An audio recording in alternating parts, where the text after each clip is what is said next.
Viewers, welcome to the monthly distinguished lecture arranged by Council for Strategic Affairs.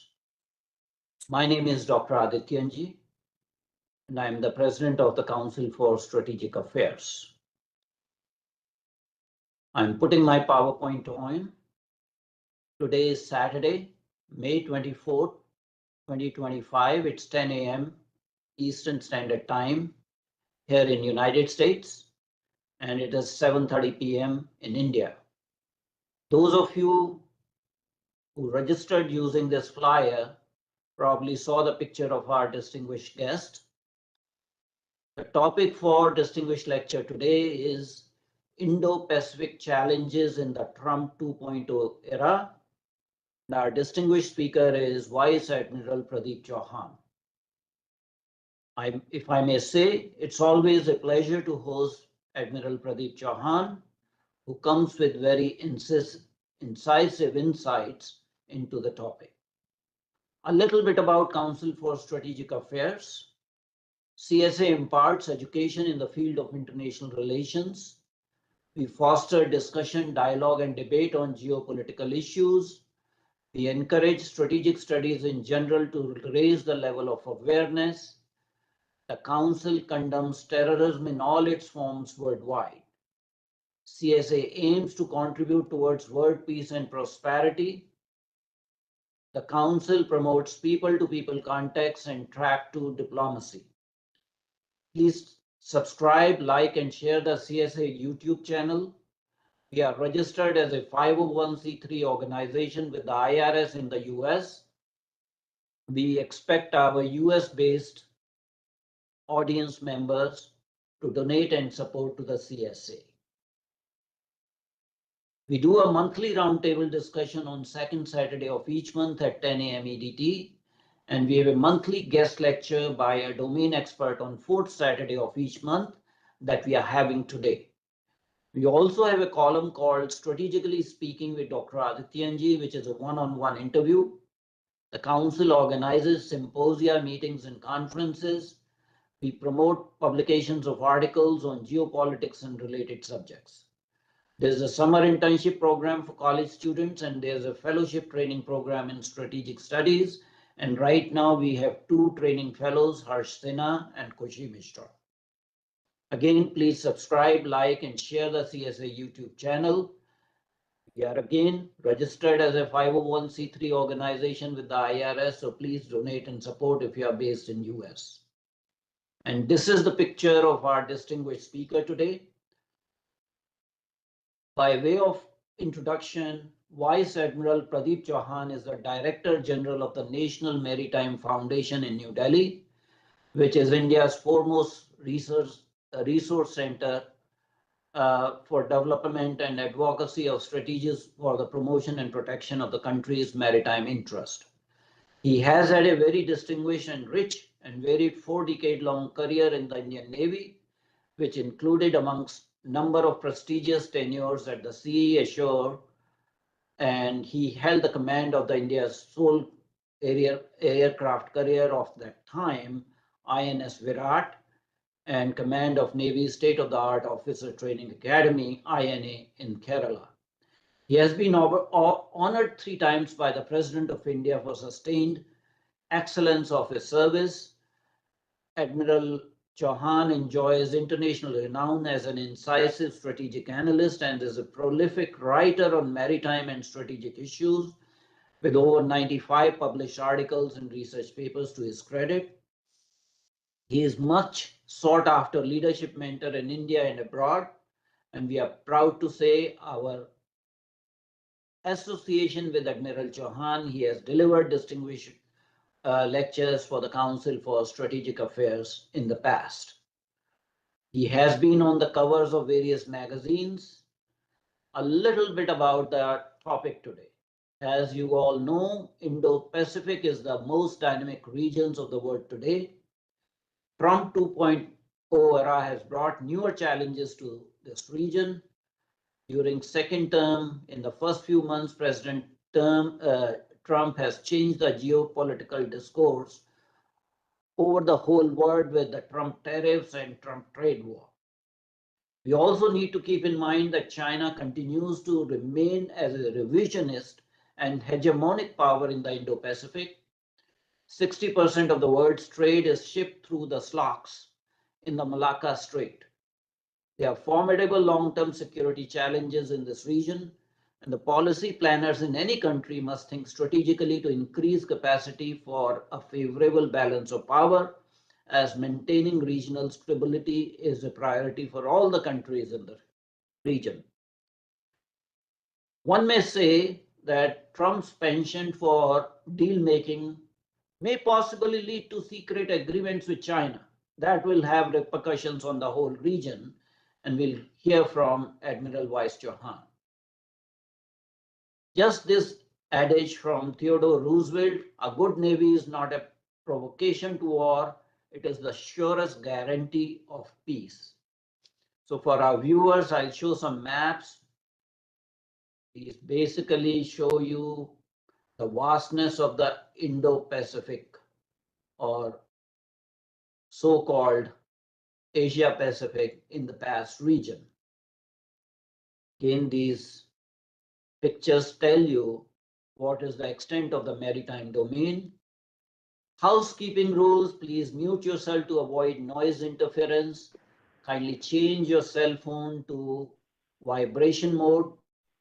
Please do not interrupt our esteemed speaker.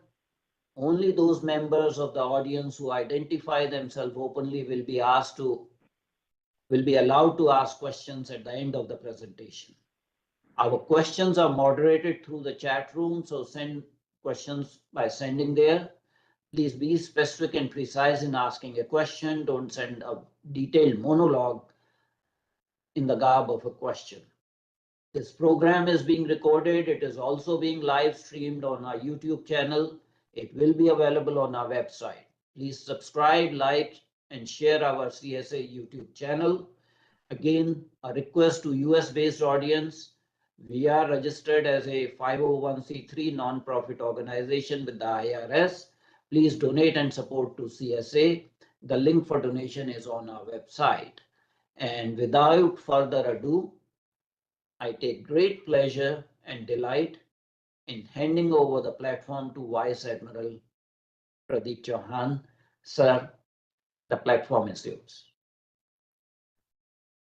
Sir, kindly unmute yourself. You're muted. Kindly unmute yourself.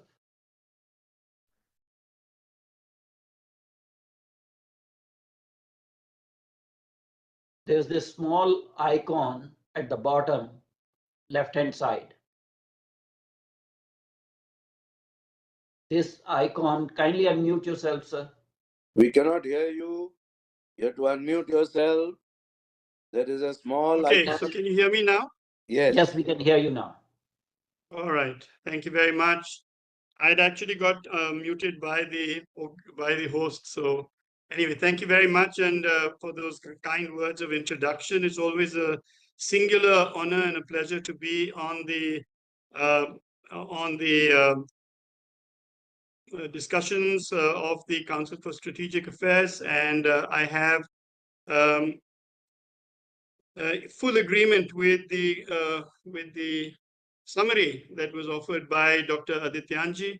And once again, before I start, allow me to express my gratitude for this opportunity. And without any further ado, let me now proceed with my presentation. I hope you can see the next slide. Just confirm that to me, please. Okay. Great. All right. So I want to start by saying that India's grand strategy, India's military strategy, and India's maritime strategy are all increasingly been contextualized to the Indo-Pacific. And as has already been shown by Dr. Adityanjee, India's concept of the Indo-Pacific is a fairly expansive one. It is a predominantly maritime space, but certainly not exclusively a maritime space, that stretches from the eastern shores of Africa to the western coasts of the Americas, and from Eurasia's southern edge to the northern coastline of Antarctica. So in this very large space, it is important to start off by emphasizing that for India, the Indo-Pacific is not in and of itself a strategy. It is instead a strategic geography within which New Delhi formulates and executes a number of strategies. So that brings us to the question of what is strategic geography and how does strategic geography differ from real geography? And so if you take a chart or a map, and on that chart or map, you plot a number of latitudes and longitudes, and then you take a pencil, pen, crayon, or whatever, and join these latitudes and longitudes. And in the area that has been so bounded, if you concentrate much of your country's grand strategy, then the area that has been bounded will become your strategic geography. And clearly, the strategic geography of Tonga will not be the same as the strategic geography of the US. The US strategic geography will not be the same as that of Sri Lanka. Sri Lanka will not be the same as that of India. India will not be the same as that of Iceland. Iceland will not be Russia, so on and so forth. So every country will have a strategic geography of its own. And the fact is that as sovereign powers, we are free to name our strategic geography pretty much as we desire. And India has named its strategic geography as the Indo-Pacific. Now, the fact that some other country might choose a different area but have the same name is no more strange than the fact that there are many Mukesh Kumars, and it is nobody's case that every Mukesh Kumar should be exactly the same as every other Mukesh Kumar simply because his name is Mukesh Kumar. But once we come to the term Indo-Pacific, we generally tend to get into a knot and ask each other, why is his Indo-Pacific not the same as mine? Now, let me come to the issue of the topic itself, which is addressed perhaps by a review of what is the maritime uncertainty prevailing today in the era of Trump 2.0 at the strategic level. First of all, at the global strategic competition terms, two broad systems are currently engaged in global competition. One is a state system that draws its legitimacy from a consensually derived, and this is a very important adjective, consensually derived rules-based order.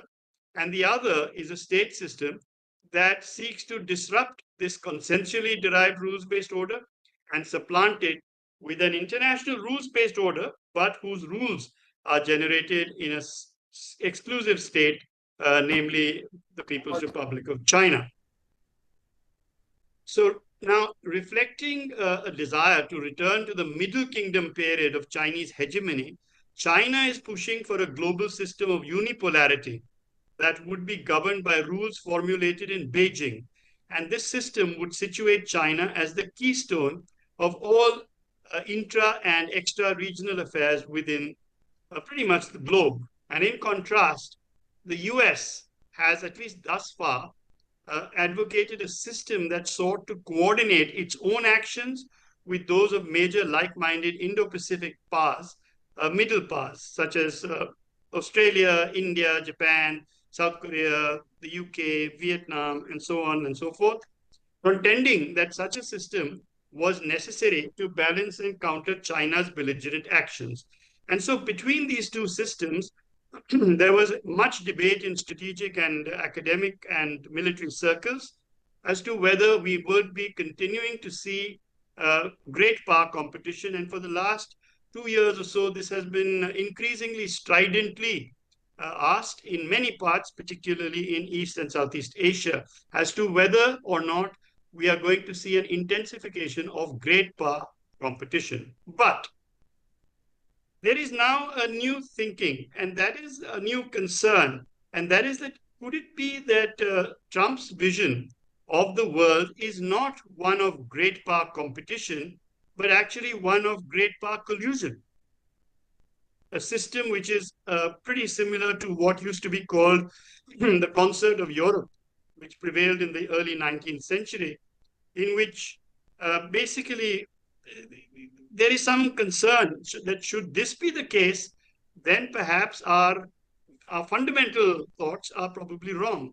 So could Trump simply want a world which is managed by strong men who work together, not always harmoniously, but always purposefully, to impose a shared vision of order on the rest of the world? And that means that middle powers in South Asia, in Southeast Asia, in the South Pacific, do not have any agency at all. They are just governed by whatever is decided between these strong men. So similarly, there are concerns now that rather than de-risking supply chains, does Trump not want any supply chains at all? And if you have heard the Goldman Sachs interview very recently, Mr. Sachs actually specified in so many words that, when the interviewer was asking him whether whether the shift of supply chain nodes away from China and towards Vietnam and India would be a feature of the forthcoming years, he said that exactly what this header says, that Trump just doesn't want any supply chains at all. And he said that President Trump is relatively convinced that everything should be made in the USA, purchased in the USA. And this harkens back to a much older and generally rejected economic theory, but it is obviously, there are at least some people who are fearing that this might gain a second breath of life, lease of life. So now let me try and follow the Trump 2.0 pendulum from west to east as it moves across the Indo-Pacific. And I'll start from the west. So here, for us and for the organizational structures of the USA, Africa matters more than ever. And both India and the USA are investing time, money, effort, and so too is the European Union in issues that have risen from the original 5+5 defense initiative of 1990. And now there is a great deal of attention being paid to the European Union's MASE program, which stands for Maritime Security. Many think tanks are deeply involved in analyzing, supporting, and cooperating with their African partners in order to give life to the 2050 African Integrated Maritime Strategy, or AIMS 2050. Once again, the European Union is pushing for the expansion of CREMARIO, which stands for Critical Maritime Routes in the Indian Ocean. And of course, where you have the Djibouti Code of Conduct Jeddah Amendment, there is considerable effort, as I will show you in the next slide. But before that, I wanted to emphasize that Eastern Africa is particularly critical because it forms the western boundary of the Indo-Pacific. And it borders 3 major waterways. It incorporates 4 major maritime choke points. And the national economies of all these states are heavily reliant upon the sea, the resources of the sea, and the manner in which these resources will be either shared or competed for or contested for. Coming back for a moment to the Djibouti Code of Conduct and the Jeddah Amendment to that, we see now that since 2020 August, India has joined the United States of America and also Japan, Norway, and the UK as an observer, and India is very, very active in the Jeddah Amendment to the Djibouti Code of Conduct right now. Then another question, as we move further to the east, what role would Trump's USA play in IORA? Because as you can see at the bottom, in the dialogue partners, although the IORA has 23 members, it has 12 dialogue partners, and the USA is very much one of those dialogue partners. So what will be the role that USA should play, would play, could play, and what centrality or peripheral dismissal of this particular organization exists in the current Trump 2.0 administration? Now, we have a quite clear idea about how we were playing this game thus far, all the countries involved. And as you can see, it is one of the larger multilateral constructs, but there is a certain amount of, or a definite amount of uncertainty now as to whether the USA will play a role, whether that role will be positive, whether that role will actually be negative. It is very unclear at the moment.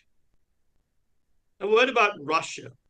So India, which shares an active border with China, needs necessarily to act to oppose any undue tightening of the Sino-Russian embrace. And India is quite reluctant to destroy its long-standing relationship with Russia.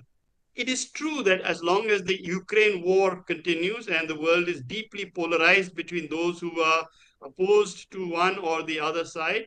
India seems to have only bad and worse options from which to pick. But as you have all seen in the recent confrontation with Pakistan in terms of Op Sindoor, Russian missile systems and the air defense systems, particularly the S-400, has proven to be quite a game changer. So India is it is extremely confident today of its indigenous production of defense equipment, and it is yet aware that some amount of supplementation of this defense equipment will be required, and Russia is therefore not capable by us of being simply discarded. And it is more than just this particular issue that comes to mind, because when we talk about the BRICS, as it is, you can see that the BRICS is continuously expanding, having started with its original 5 countries of Brazil, Russia, India, China, and South Africa. We now have Indonesia, Egypt, United Arab Emirates, Iran, and Ethiopia having confirmed their membership. And so BRICS has moved from a 5-member organization to a 10-member organization, increasingly voicing the concerns, the aspirations, the expectations, and the apprehensions of the global South. Similarly, we have India participating in this Shanghai Cooperation Organization. And many people, regrettably, particularly in the US and in Europe, ask us, why is India there? And yet I want to emphasize that Indian membership of the SCO and BRICS plays exactly into the interests of Europe and the USA, in my opinion, because Europe is, USA, you are not talking to Trump, you are not talking to Russia, you are talking at Russia. Russia is not talking to you, Russia is talking at you. The reason why this at business is going on is because neither USA nor Europe is in the same room. Who is in the room? Only India. India stands as the only adult in that room, if I may be allowed to say so. Therefore, why India is able to talk to Russia. Now, will Russia talk to India? This depends. If Russia sees India as having sufficient economic, military, diplomatic, informational heft, then Russia will talk to India, and India will be able to ask Russia, are you sure you want to go to bed completely with the Chinese? Are you sure you want to discard India? Are you sure? And Russia, as the sanctions imposed by the USA keep making the voice of Vladivostok stronger and stronger, and Pacific Russia has a voice much louder than it might have had, let's say, 7 or 8 years ago, you will see that there is going to be a clash internally between who calls the shots, Moscow or Vladivostok. And so long as the Ukraine war continues, it will be Moscow. But once that finishes, and if the US under President Trump does not seek to understand the geopolitical implications of continued sanctions against Russia, there will be a greater and greater chance that Vladivostok will start to call the shots. Then there is another problem, and that is that how on earth should we think about Turkey? What should we think about Turkey? Whether it is us, whether it is the USA, whether it is NATO, and particularly under the Trump administration, since there is much blow hot, blow cold sort of signals emanating from Washington, D.C., it is difficult to make out whether we should consider Turkey as the upholder of public international maritime law, or should we consider Turkey to be the disruptor in the Indian Ocean, opening bottles and letting fly gins that should never be allowed to be released because they add to fundamentalism, they add to extremism, they add to terrorism? What should we do and think about Turkey? Then there is the issue of will there be, and what time, and if there will be a U.S.-China armed conflict over Taiwan. There was some approach, some stability in their approach when the previous administration was in office. But currently, there is little that can be gauged. As Dr. Adityanjee also said, is it possible that there are some secret dealings going on, that a deal based on short-term economics might end up causing disruption in the region in significant manner? In any case, look at this particular issue carefully. This is a binary. either if they went to war, either USA will win and China will be unable to incorporate Taiwan into the mainland, or China will win and will incorporate by force Taiwan into the mainland. If China wins, that's the end of the US world order, whether it is in East China Sea or in the South China Sea or in the Pacific or in the Atlantic or in the Arctic. Throughout the world, this is the end of that particular order. If, on the other hand, China loses, it is probably going to topple the Communist Party of China, because there's so much investment that has been made in terms of expectations and in terms of face. When the stakes are this high, players tend not to play. And therefore, is India, for instance, since I'm an Indian, I must always make reference to India. Is India simply a disinterested player? Of course not. If China should win, then the next domino to fall will be India, because China is able to concentrate its entire military and economic might, heft, its order of battle, as they say in the military, against India. So the best option for India is that they don't fight. But if they fight, then the USA, I think at least, should win. Now, which one will happen? Will it happen by 2027 simply because by 2027 the Chinese feel that they will be ready? It is very difficult to say. Much depends on how the US administration plays this game. Once again, therefore, we have uncertainty because it's not yet clear as to whether the US administration has managed to take a grip on the vastness of the globe over which it has been established thus far as the keeper of the rules-based order. Then there's AUKUS. That's another problem. So AUKUS has, of course, as everybody knows, since September of 2021, two related lines of effort. One is the whole business, which has got much publicity in terms of the nuclear-powered, non-nuclear weaponized submarines for Australia, which is of no consequence to India per se, simply because our lineage is entirely different and we have adequate skills and adequate capabilities and capacities in this regard.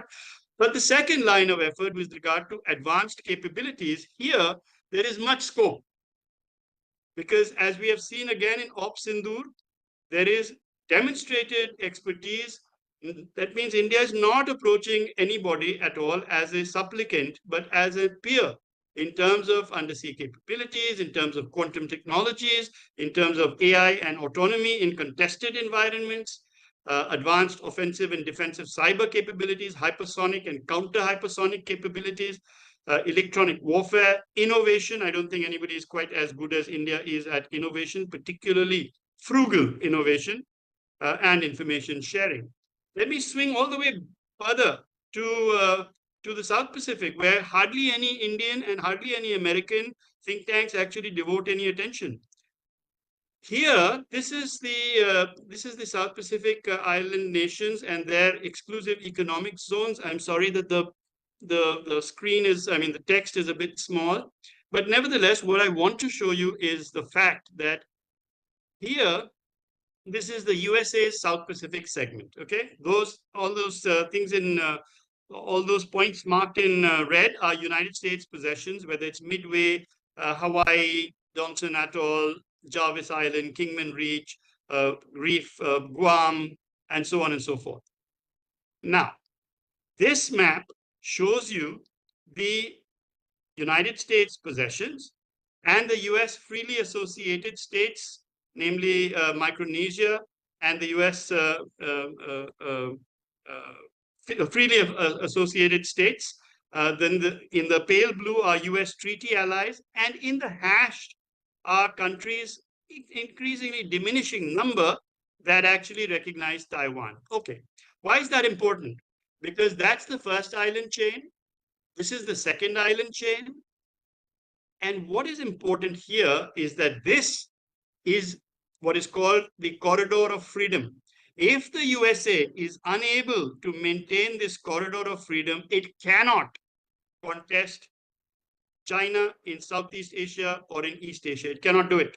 continental USA has only this one axis. And for this axis, as you can see, north of the axis, there is not much problem. There is not much territory. But south of the axis, there is a lot. And so is it surprising then that Wang Yi visits these countries? Which are these countries? Kiribati, Samoa, Tonga, Fiji, Vanuatu, Solomon Islands, Papua New Guinea, Timor-Leste. Who visits this? Wang Yi in middle of 2022. Now, where is India involved in this? Let's take a look at this. This is India in the South Pacific, and that is FIPIC. Now, FIPIC is an acronym standing for the Forum for India-Pacific Islands Cooperation, and it was been launched in about a decade ago in 2014, November. Now, look at FIPIC, okay? Look at the countries of FIPIC. Here again, you have Kiribati, Samoa, Tonga, Fiji, Vanuatu, Solomon Islands, and Papua New Guinea. Exactly the same countries that Wang Yi has visited. Are we not able to gather any disquiet, any pattern of disquiet? And therefore, the main question is the Trump administration seized of this? And are they talking with India, and is India talking with the United States about this? Or is this in the periphery of our thinking? And are we only going to be myopically concentrating upon the most evident and most obvious of our geopolitical concerns in this particular region? Then we've got the Quad. Don't think that the Quad is without a challenge. For instance, first of all, in my personal opinion, it's a very bad idea to name a construct after a geometric shape. It's a very bad idea. You should not call it something like this. Because then you're forced to have quad plus plus, quad minus 2, quad multiplied by 4, quad, and so on and so forth. But it is true that the Quad is doing great work as far as the Quad members are concerned, and all of us are aware that perhaps the best way to sustain a consensually derived rules-based order across the length and breadth of the Indo-Pacific is for the Quad to weave the regional fabric through cooperative economic frameworks, quality infrastructure, comprehensive maritime domain awareness, and collective humanitarian assistance and disaster relief partnerships in health, security, climate change, clean energy transition, and all this is what they're doing. But there are countries which stand outside of Quad and say, excuse me, what about us? And so we don't have a clear answer once again from the Trump administration, nor from the balance of the Quad. On the one hand, India is deeply committed to contributing to maritime domain awareness, which we feel is fundamental for stability and prosperity. And it is true that we have the Indo-Pacific Partnership for Maritime Domain Awareness, or the IPMDA, which is gathering increasing steam. But IPMDA is, of course, a Quad endeavor to build a faster, wider, more accurate maritime common operating picture of near real-time activities to integrate 3 critical subregions of the Indo-Pacific: the Pacific Islands, of which I've just spoken, Southeast Asia, and the Indian Ocean region. And yet, there is a growing number of information fusion centers and information sharing centers all across the Indo-Pacific.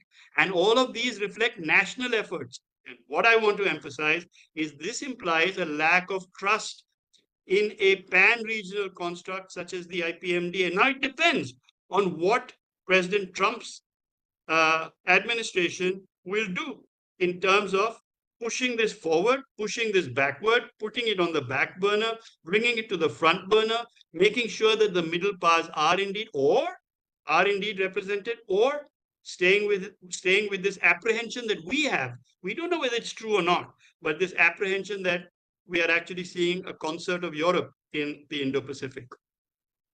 All of this is causing geopolitical uncertainty right across the Indo-Pacific. Now, insofar as India is concerned, we have the fundamental cartographic identity.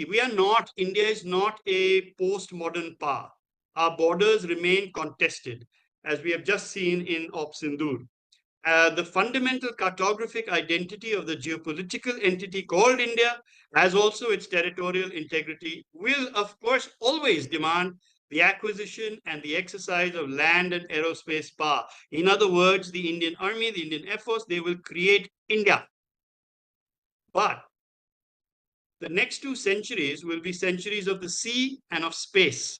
And in the course of these 200 years, India will either be a maritime power and a space power, or India will not be any kind of power at all.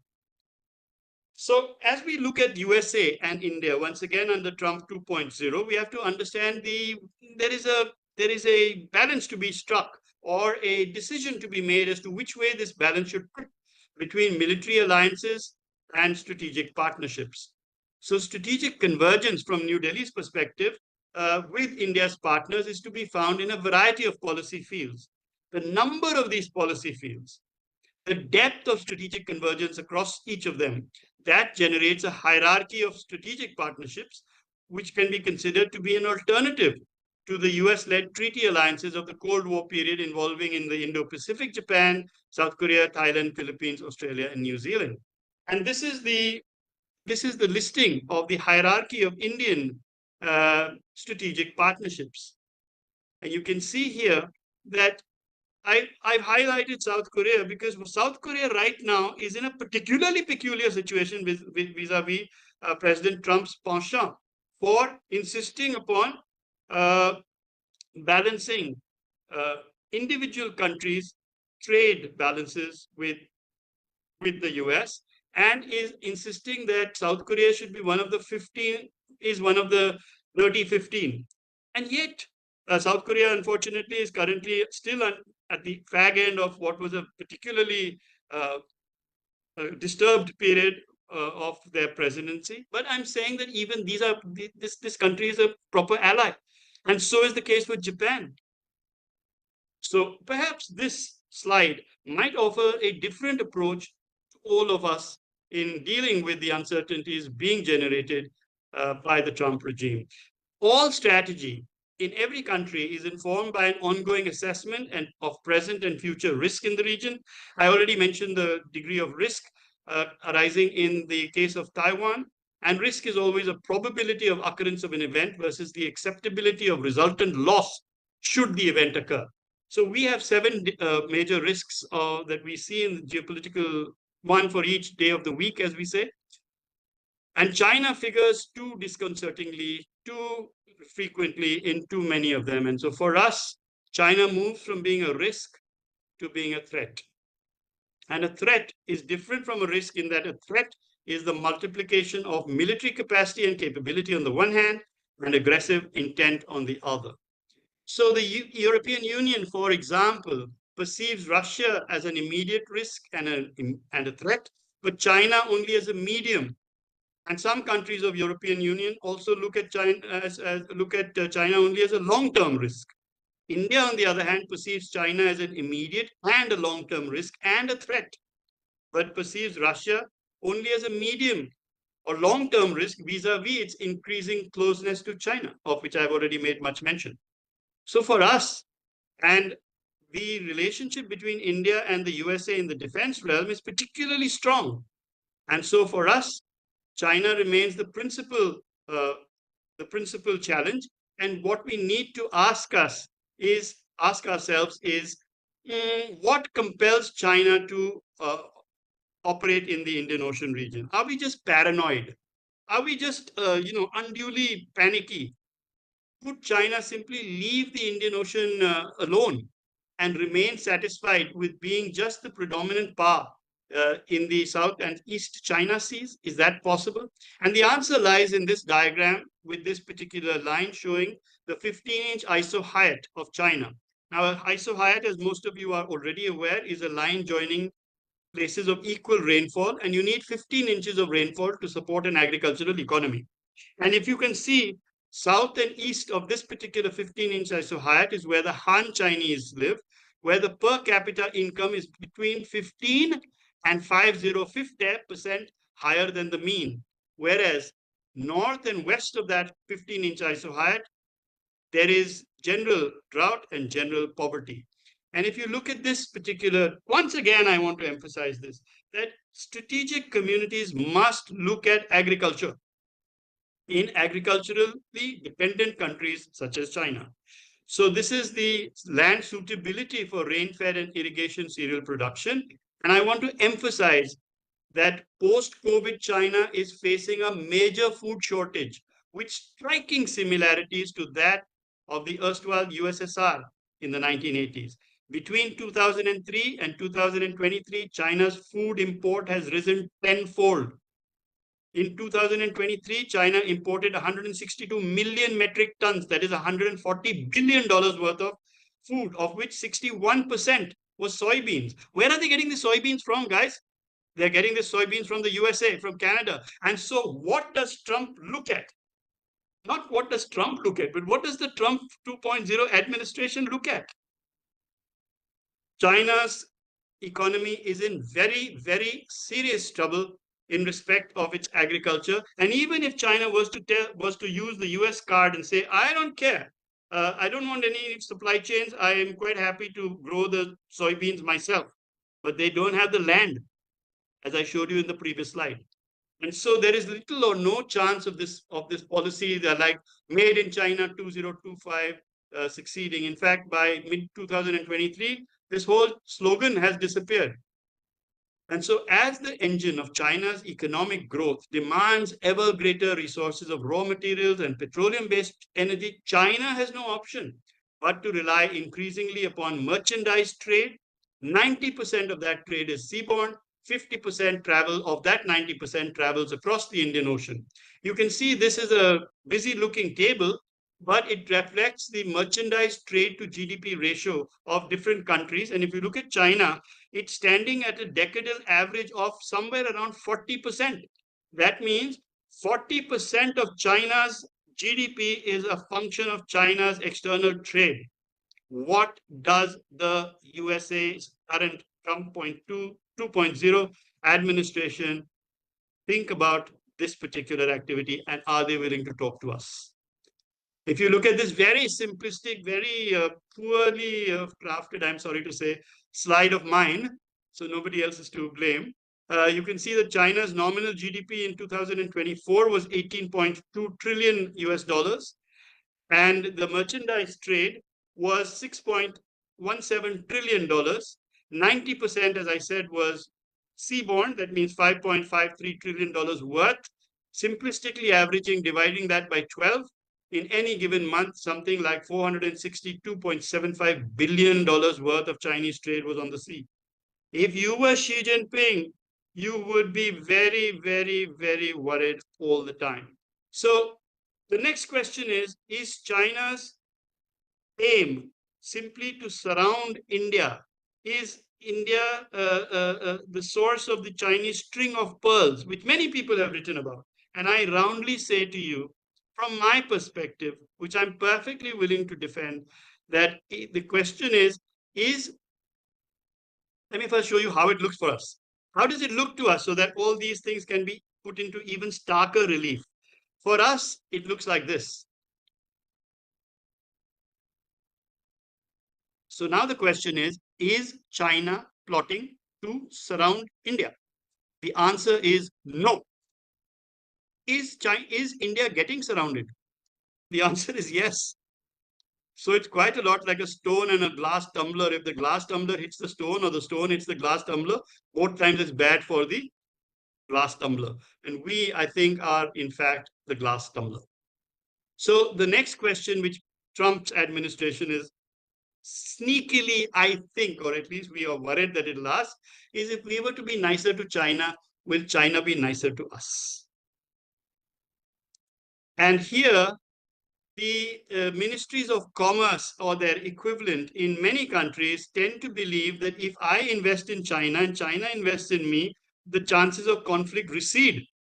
But in actual fact, China's nothing in history supports this view. And if you look at Catherine Barbieri's rather brilliantly written book on the liberal illusion, does trade promote peace? The answer is no. So China's historical self-concept of being the middle kingdom surrounded by barbarian states whose sole raison d'etre is to pay obeisance and tribute to China provides contemporary China with a defining sense of national identity and the apparent lack of any pushback against China's incrementally expanding claims over geographical areas generates only disdain in the Chinese mind, as this is how vassals are expected to behave. And so, with the geographic competition space between India and China coinciding in the Indian Ocean, this is the probable theater of future conflict. Finally, let me end with some talk to you about how we look at periods of tension which are currently ongoing in the whole Indian subcontinent and in the western segment of the Indo-Pacific. So let me repeat that. The western segment of the Indo-Pacific is what we are used to calling Indian Ocean. Every time we say Indian Ocean and juxtapose it against the Pacific Ocean, we are diluting our own position of the strategic oneness of the Indo-Pacific. Therefore, the Indian Ocean is the western segment of the Indo-Pacific. The Pacific Ocean is the eastern segment of the Indo-Pacific. So in times of tension, our main strategy is one of distraction, not just ours, but a lot of countries.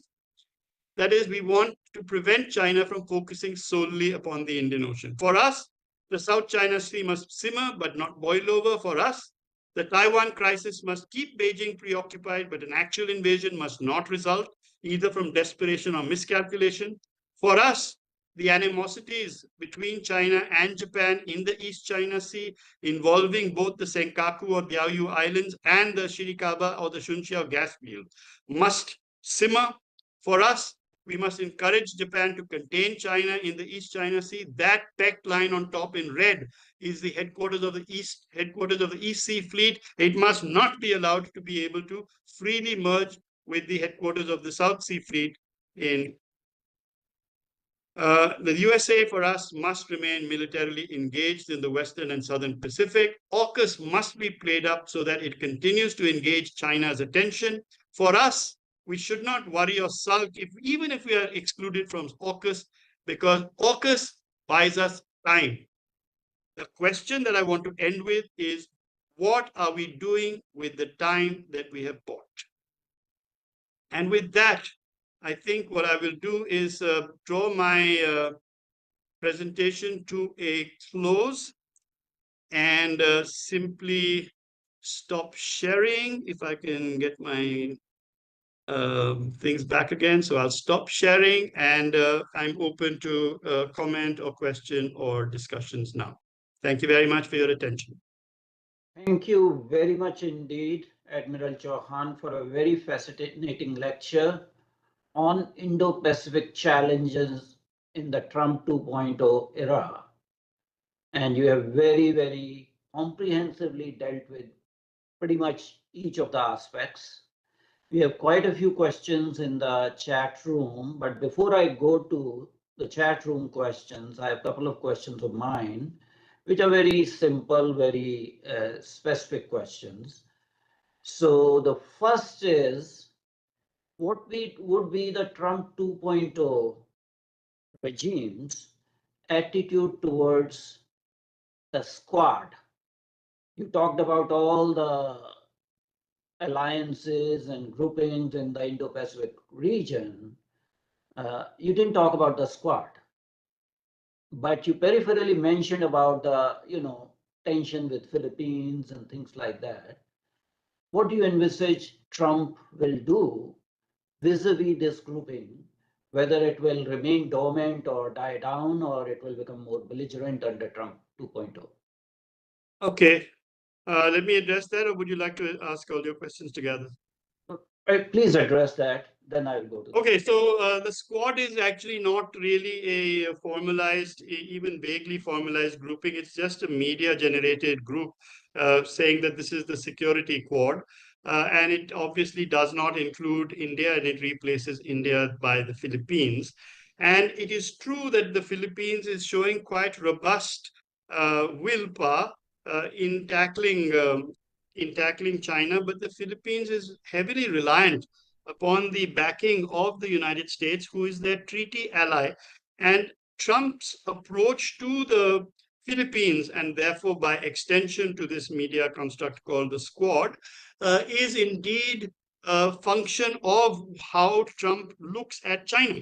because the approach to the Philippines is a function of his approach to China.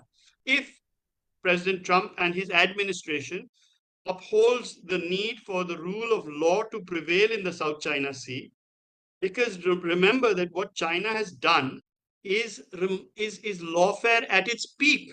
That means not only has it got this 9 and 10 dash line, which has been roundly rejected by everybody, but now it is seeking to draw straight baselines within the 4 Shahs, this Dong Shah, Shi Shah, Nang Shah, and so when they do this, the whole of, and since the Chinese say that by doing this, each of those Shahs will get a territorial sea, a contiguous zone, an exclusive economic zone, and a continental shelf, an extended continental shelf. It will encompass the whole of the South China Sea. The Philippines recognizes this, and so does the United States analytical and strategic community. Question is whether the political hierarchy of the US does recognize this. Thus far, all evidence is that they do. But let me give you a quick scenario. Let us say the Sierra Madre, which is the name of that vessel which the Philippines has run aground onto the Scarborough Shoal. And let us say that that particular vessel, the reason why that, I mean, the reef itself is only a reef, it's only a rock. It generates nothing. But the fact that this ship is still flying the Filipino flag means that if you choose to address that ship, you're addressing the Filipino Navy. And the Philippines has embarked upon this transparency initiative to be able to tell its own people and to tell the world that, hello, this is not a contested area. This is Philippine area. Just as we are trying hard to tell the world that Pakistan occupied Kashmir is not a contested area. It is an Indian area which is being illegally occupied. Now, let's take these two situations in parallel and examine whether we think that the Trump 2.0 administration will in fact have the sagacity in the Philippines case, which they tend not to have in the case of the Pakistan occupied Kashmir issue. And which one should we then take as our template for behavior? I rather think that, to me, the situation does not seem to be as bright. And so Philippines, like Japan, like many of the countries in that area that were and are, like South Korea, are extremely worried about the possible lack of continued interest. It's not to say that the US Navy is not interested. It's not to say that the US military is not interested. But ultimately, all of us, all these militaries are instruments of the political hierarchy. And so if the political hierarchy vacillates, then so do the militaries. Thank you very much. That was very educational. My second question is about China's behavior. Though China continues to claim entire, whatever you call, South China Sea, or North Natuna Sea, or West Philippine Sea, or South Champa Sea, China has the audacity to say that Indian Ocean is not India's ocean. Everybody has a claim on it. And China has formalized the claim by having a United Nations contract for deep sea mining in Indian Ocean region. Does that answer your question about China's intentions in Indian Ocean and vis-a-vis India? I have no question about China's behavior or its hostile intent in the Indian Ocean. I think that of all the powers that I have seen and studied about in the globe over history, no power has been as devious, as invidious, as insidious as China. And therefore, I find it laughable that China, having signed and ratified a number of treaties by which maritime rules-based order emerges, and not just UNCLOS, is still being approached by country after country, and particularly by the United States, saying, can we sign a narrower thing? Can we sign a DOC? Can we sign a COC? Can we sign a, excuse me? Why are you not calling out China for this? And for that matter, why is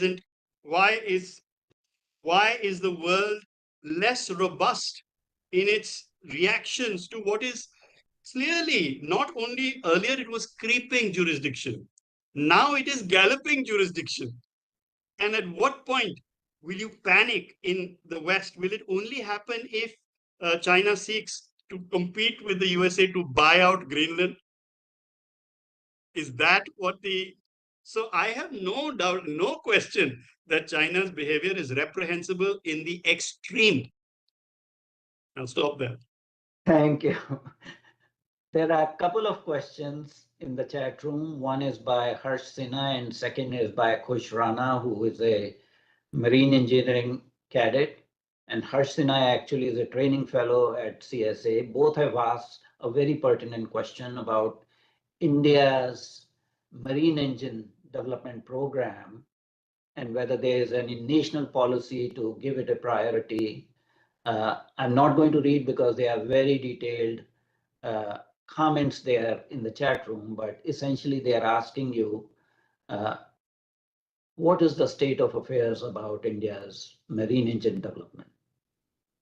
Okay, so this is a very good question, and it is not as discouraging an answer or despondent an answer as I might have been offering a couple of years ago. The government of India is finally seized of the importance of promoting Indian flag shipping.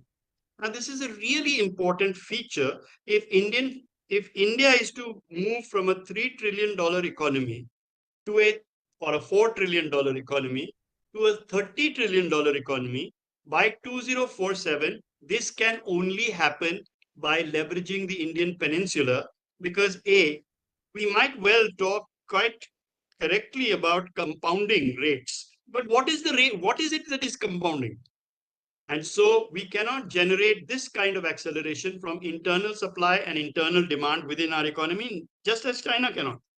We cannot look at the northern segment because on one vertex of that is Pakistan, whose main export and import is terror. And on the other side is China, who seems to be interested in changing the shape of this triangle anyway. Therefore, peninsula. Therefore, port-led development. Therefore, ships. Therefore, shipping. Therefore, flag shipping. And consequently, the government of India's effort now to put financial instruments where its mouth was is quite laudable. It must be appreciated. Now, specifically to engines, to marine engines. So it is true that even today, the vast bulk of marine engines are still either being manufactured under license from one or another country, whether it is Germany or anybody else. And the fact that Indian development of main engines for main propulsion is still at a relatively nascent stage. These are all matters of great concern. But as I said, the earlier despondency with which I might have been forced to hedge around the question is no longer there.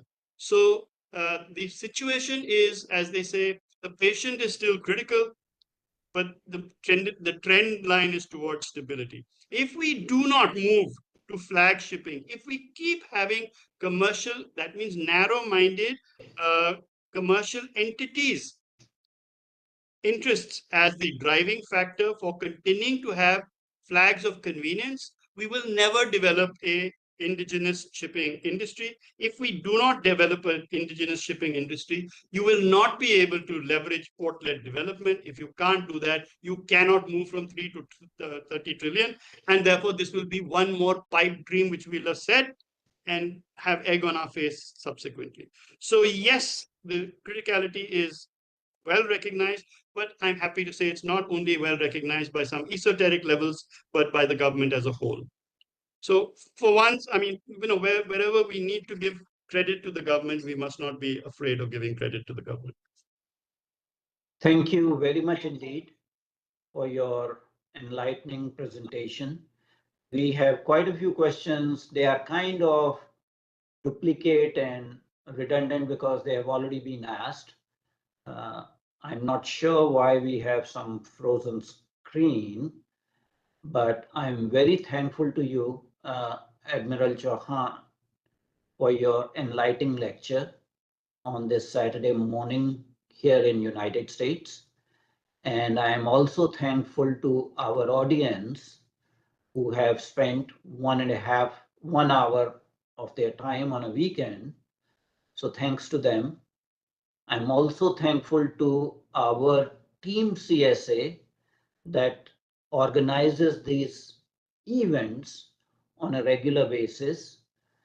We are having some technical problems at this point in time, but this event has been recorded. It has been live streamed on YouTube. It will be available on our website as well as on our YouTube channel. Thank you very much indeed. It appears that the last portion of this talk is having some technical interference, but with these comments, I'm going to end this presentation now.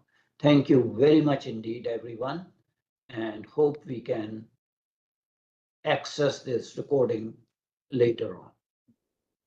Thank you very much. If I can just add one point, can you hear me?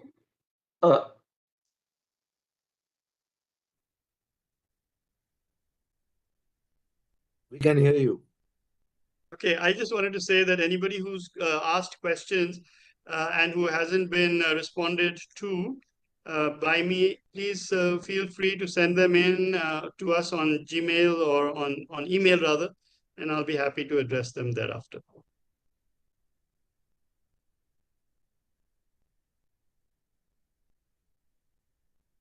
Thank you very much. All right, so should I sign off now, or are we continuing with anything else? I think Adityanjee is facing some issues with his connectivity.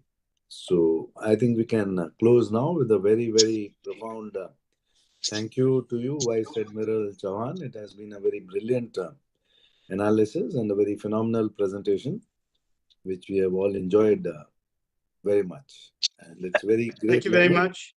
Very great learning, and I hope that the message is also going across to the appropriate, organizations and agencies in the government of India with whatever you have presented and what your views are, because those will be very useful in formulating future strategy also. Thank you so much. Thank you very much for your kind words, Ambassador. Good day then. Good day. Have a nice day, all of you.